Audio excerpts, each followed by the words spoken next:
I started singing when I was about 3, or I noticed that I had the ability to sing when I was about 3.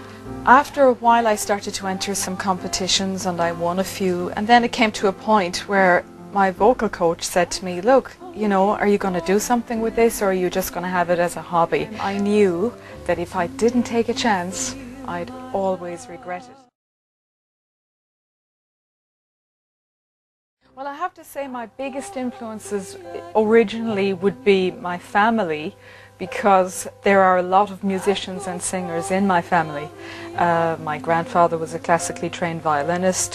His 2 brothers used to play everything from clarinet to accordion to drums. Anything at all that I can sing. If I can sing it well and I can do it justice, I will try it. And I think that singers nowadays especially, they don't limit themselves to any particular genre.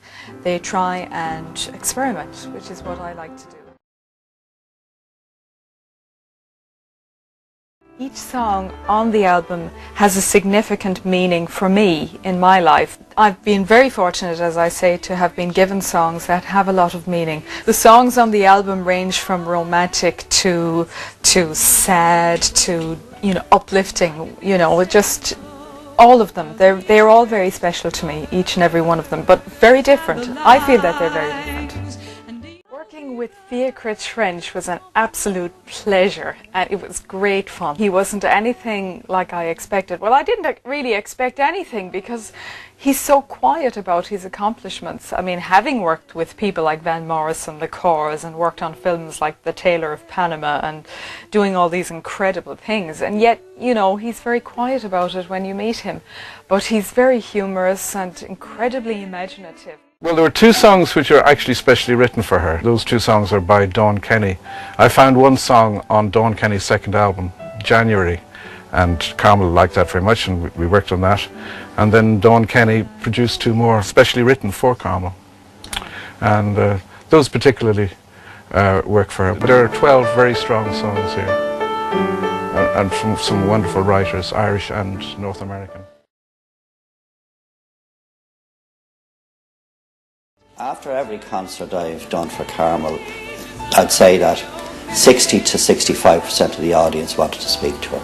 I think that speaks for itself, really. They queue just to talk to her, get her autograph and just be close, because that's the kind of warmth she gives out. I have a habit, when I promote anybody, I always sit, first of all, where I can see the faces of the audience. And because that's very important to me, how much they're enjoying it, and I can usually gauge. When Carmel is singing and on stage, the audience smile a lot. Well, there's one intimate concert I did in Monterey.